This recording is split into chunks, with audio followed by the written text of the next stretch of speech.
A CP0 e os Gorosei colocaram o Luffy um patamar acima novamente.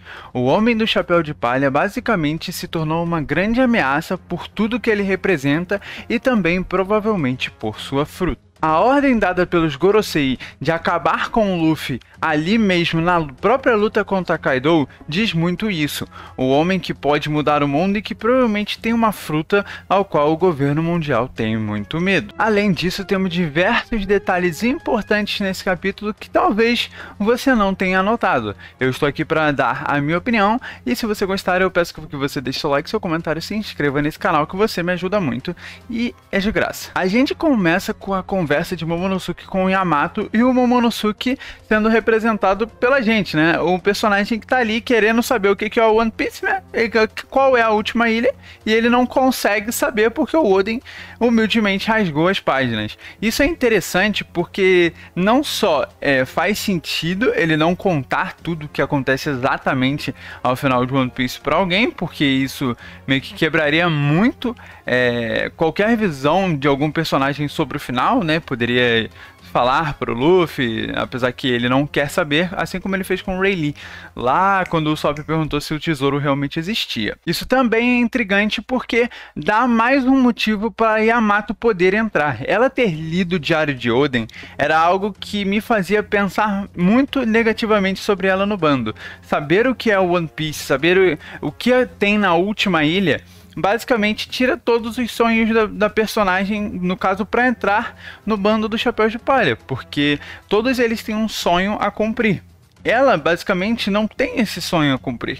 Então isso seria uma porta de entrada melhor para ela no bando, não saber o que tinha ao final de toda a Grand Line. E isso, para mim, para ela como personagem no caso, é muito importante. A gente vê Zunisha falando com o Momonosuke que está ali para lutar ao lado dele, e isso é muito significativo. Provavelmente nos mostra que Zunisha era alguém importante, não exatamente para o Momonosuke, mas talvez para os Kozuki, o parceiro de Joy Boy, né? Porque quem realmente era Joy Boy nesse caso?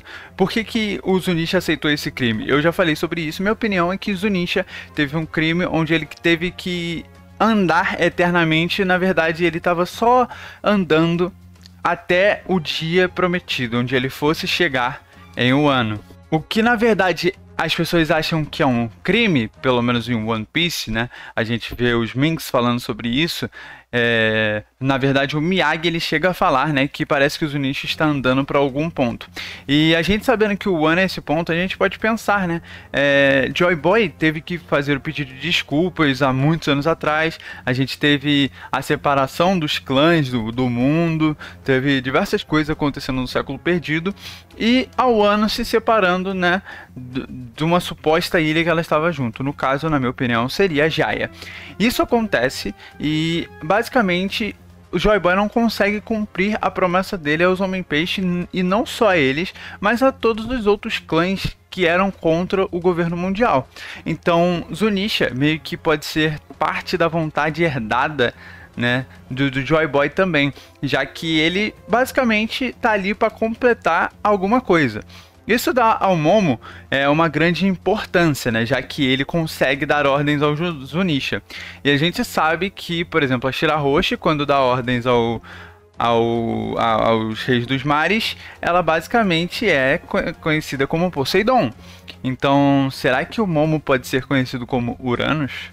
Aqui tem a parte em que Momo não pode morrer, Momo ele é o cara que vai trazer o amanhecer para o mundo, e eu acho que aqui as coisas se confundem um pouco, porque, né, Roger achava que ia ser o filho dele, né, o Oden achava que ia ser o filho dele, talvez não fosse exatamente assim, né, o Luffy é basicamente o cara perfeito para isso, mas no caso, se não for ele que vai trazer o amanhecer, qual é a importância do Momonosuke para isso tudo? Porque ele tem que ter algo que para ser significativo para ele não poder morrer.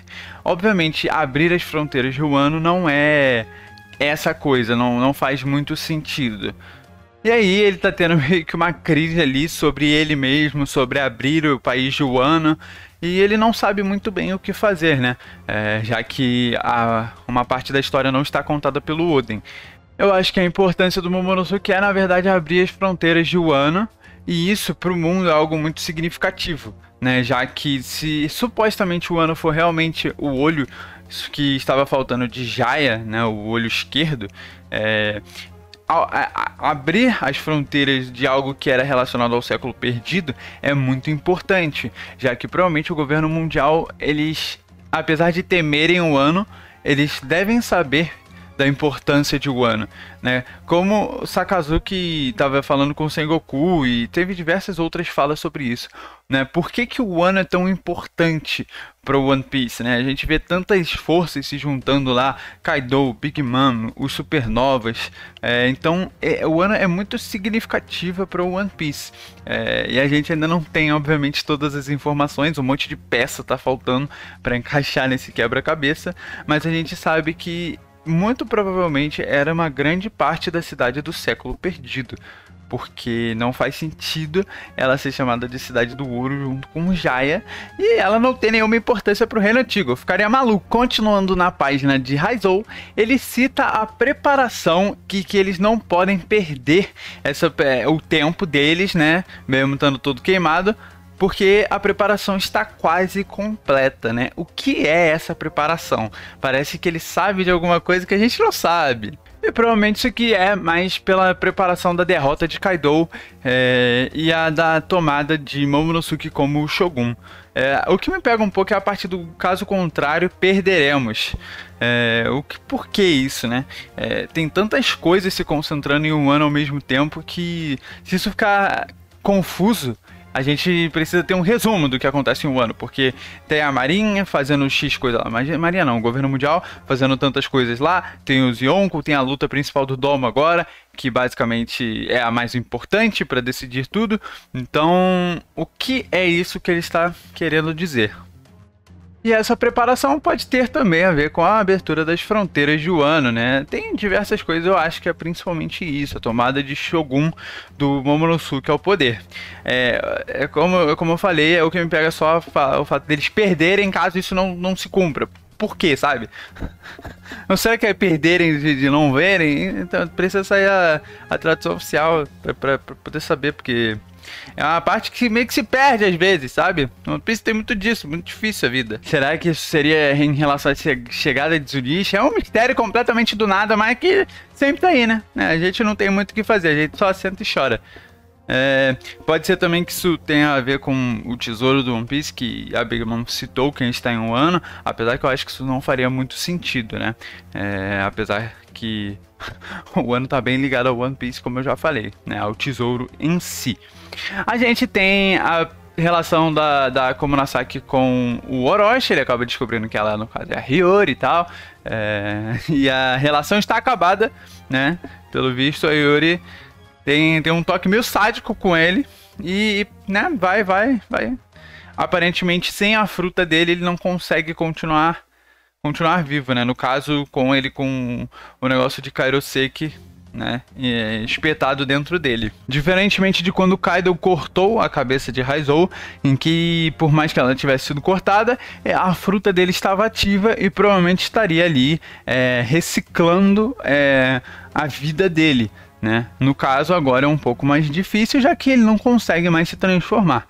E a gente sabe que a Hiyori tinha o desejo de acabar com a vida de Orochi com suas próprias mãos, e aparentemente ela vai fazer. Para a chave do capítulo, para a parte mais importante e, bom, mais triste também, porque a gente vê o Izou acabando com o Marra, né? Agora seu nome é citado, e a gente só vê ele todo ensanguentado, destruído, sem conseguir nem ficar consciente, né? O Izou consegue derrotar o cara da CP0, mas é apenas isso também, né? A gente infelizmente não viu muito do remanescente do bando do Barba Branca. O chefe da CP0 se aparenta estar surpreso com a derrota de Marra, né? Mas é meio questionável por que ele não ajudou, né? Tava o quê? Tava descansando? O que aconteceu? Por que você não foi ajudar teu amigo, cara? Meu Deus! E a gente não vê a cara do caído, né? Do CP0 que caiu. É meio triste isso. Então, eu vou deixar só quieto aqui, porque eu odeio. Só nesse capítulo já foi 3 mistérios novos. E não tem resposta, não tem. Só tem mistério. Dá pra fazer um vídeo com 1000 mistérios de One Piece que ainda não foram solucionados. Isso pra mim é mágico, né? Porque pelo menos dá pra pensar em coisa sobre o mangá. Então ele estava citando sobre capturar a Nico Robin, mas vem a ordem dos Gorosei. Mate Luffy do Chapéu de Palha, né? E o texto utilizado no mangá, pelo menos na versão, entre aspas, prévia, é apaguem imediatamente. Mostrando muito como funciona essa questão da CP0, né? Eles funcionam como... Não dá pra dizer borracha, né? Mas eles apagam os outros da história. Isso pode ter acontecido de alguma forma com Rocks, God Valley. E é interessante a gente ver essa ordem pro Luffy, porque teoricamente ele tá tentando acabar com um Yonkou, né? Assim, é um pirata muito mais procurado do que ele. Então é como eu falei no vídeo anterior, né? A recompensa do Luffy é absurda, ela vai ter que passar do Kaido nesse momento, porque ele foi dado uma importância muito maior do que ele realmente tem. O pedido é para simplesmente o chefe da CP0 interferir na luta contra Kaido, né, de Luffy contra Kaido, pra matar ele. Então, tipo assim, como é que ele vai fazer isso? Ele questiona, como que eu vou fazer isso? É impossível, né? E o Dendemushi fala, a gente tá ciente que é impossível, mas tu dá teus pulos aí. Aí a gente tem a fala, né, do Dendemushi, dizendo que essa ordem é por precaução e que eles estão sem saber dos detalhes, né? É apenas uma ordem dos Gorosei, ou seja, é basicamente o Oda confirmando que a fruta do capítulo 1037 é a do Luffy. É muito improvável não ser, porque ele fala que o Luffy ele tem que ser parado de qualquer maneira. Ele tem que ser apagado da história, porque ele é mais preocupante pro que vai acontecer. Se a vitória dele acontecer, ele preocupa mais o governo mundial do que se o Kaido ganhar. A gente desnecessariamente vê o X-Drake levantado e pronto para lutar de novo. Infelizmente o personagem de One Piece tem a estamina de deuses, né? Mas é isso aí. E o cara da CP0 se questiona sobre o bando do Chapéu de Palha, né? Como que eles conseguem fazer isso tudo? Qual o problema deles, né? E a gente sabe que tem diversos pontos deles ali que são, entre aspas, especiais. E é como eu também já disse, o fato da fruta do Luffy ser especial, mas ele perder um pouco dessa importância, ele não ser, por exemplo, um dos dois soberanos, nem alguém diretamente ligado a Joy Boy, e entre outras coisas, é muito importante para One Piece. Que não tira a característica principal do Luffy, que ele tem um jeito dele, sabe? Ele não precisa ser completamente uma outra pessoa, como algumas teorias atrás fizeram, Luffy ser Joy Boy, tal. Mas isso eu acho mais importante, a fruta dele, né? Ser algo crucial para One Piece, melhor do que se ele fosse esse algo crucial. A gente vê o resumo geral de algumas coisas que estão acontecendo no castelo, o Zoro sendo resgatado, Kinemon e Akiko sendo resgatados também, a Nami conversando com o Zeus sobre a derrota da Big Mom, mas nada demais, né? Eles só citam, né, o fato de que eles precisam escapar dali porque tudo está desmoronando. Kid e Law tem uma pequena conversa sobre Kaido, sobre eles ter que subirem para derrotar Kaido, e o Law cita que o Kaido vai perder de qualquer forma. Talvez a tradução tenha se perdido nesse caminho aqui, porque pelo menos nos spoilers eles estavam dizendo que se o Kaido continuar de pé, não há nem como eles ganharem. O que é um fato, já que os dois usaram muito despertar. Se eles continuassem usando, eu ia ficar maluco, né? Porque o cara, o Law, pelo menos só nessa luta, falou na luta contra a Big Mom, falou umas 3 vezes que ele não aguentava mais. De repente o cara tava lá usando de novo, né? Nada contra, achei a habilidade do Law top, mas, né, tem que ter limite. E é engraçado porque faz sentido isso, né, que no quadro de baixo ele cita que ele não tem mais forças para ficar de pé. Então eu acho que faz mais sentido essa tradução. De qualquer forma, o Kaido vai perder, porque o Law confia no garoto do Chapéu de Palha. A gente vê, né, uma trocação de palavras de Kaido com o Luffy. O Kaido bem estressado também por estar bêbado. Mas a gente vê que ele tá bem alterado pela derrota da Big Mom, né? Já que os dois agora se comprometeram a buscar o One Piece e aparentemente ele tava bem sério, ele não pretendia trair a Big Mom, diferentemente do que muitos imaginavam que a Big Mom trairia o Kaido a qualquer momento. O Kaido parecia estar bem alinhado com ela sobre os seus desejos, né? E isso é bastante interessante. Pena que apareceram uns pirralhos aí que falaram, não vai acontecer nada não. E a gente vê que o Rox, né, ele aparentemente não era muito confiável, né? O que aconteceu com ele, né? O que aconteceu com o bando dele? Tem muitas questões aí que agora se abrem, né? Já que o Kaido foi parar, por exemplo, numa ilha de experimentos do governo, né? Não do governo, mas dos Mets. E a Big Mom citando aí que ele é uma pessoa que não pode ser confiável, né? Talvez tenha sido, na verdade, o Rox que traiu eles. Tem bastante coisa interessante. E a gente vê a Big Mom jovem, né? Que pra todo mundo é um susto, porque ela jovem e ela velha, né? Não acabou, né? Ela cresceu 27 metros e basicamente mudou tudo. Mas é isso aí. Pelo menos a gente viu ela jovem de novo, né? Porque já tinha aparecido. E aí, na hora que o Kaido está chorando, a gente vê a transformação do Luffy fazendo um whoosh, né? Se mexendo rapidamente e utilizando o Haki do Rei, com o Haki do armamento, com o Snake-On para acertar o Kaido com seu covering. E ele usa o seu novo golpe, Gomu Gomu no Hydra. Obviamente, Hydra é uma serpente de 9 cabeças, né? Então, provavelmente o seu golpe tem vários socos saindo, assim como era com o Black Mamba. Talvez num nível mais elevado, né? E com outras características, por exemplo, o próprio Haki do Rei, né? Mas é basicamente isso que acontece com os socos do Luffy. E aqui vemos um ponto bastante positivo. O Luffy ele cita sobre o quanto as ambições do Kaido interferiram na liberdade, né, na vida de outras pessoas. E isso é um ponto que é bom ser lembrado pelo Luffy, já que ele basicamente né, é um personagem que sempre foi a favor da liberdade dos outros. E ele lembrar disso nesse momento é bastante significativo. Principalmente agora que provavelmente o Kaido vai cair, né? Ele vai perder a luta, assim como foi com a Big Mom. E ele cita também que isso é o último Gear 4 dele, né? Ele não vai parar até que o Kaido fique sem forças. E o Kaido se questionando da onde tá vindo os socos, né? Parece que é realmente uma velocidade muito rápida. Provavelmente é o soco do Luffy que o braço continua. São vários covering no caso, né?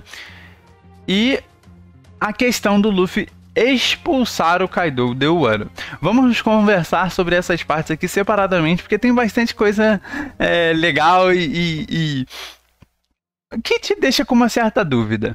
Primeiro vamos começar com o Kaido. O Kaido, mesmo levando esse monte de soco com o Haki do Rei, ele deu uma olhada assim e falou, cara, que bando de soco é esse? E ele parece não estar sentindo dor. Isso pra mim, apesar do primeiro soco, né, quando começou tudo, ele deu um baquezinho. Depois ele foi, parece que alguém tá tentando entender como tava funcionando a habilidade do Luffy. Mas ele tá extremamente, tipo, só apanhando. Isso é interessante a gente ver realmente que o Kaido é uma besta fora de série, né? Não é todo mundo que consegue causar dano nele facilmente. Se ele tá assim contra o Luffy, imagina o que, né, outros personagens conseguiriam fazer contra ele. Aí a gente tem, né, o fato dele expulsar o Kaido de Wano, né? O caso, o Luffy expulsar o Kaido de Wano.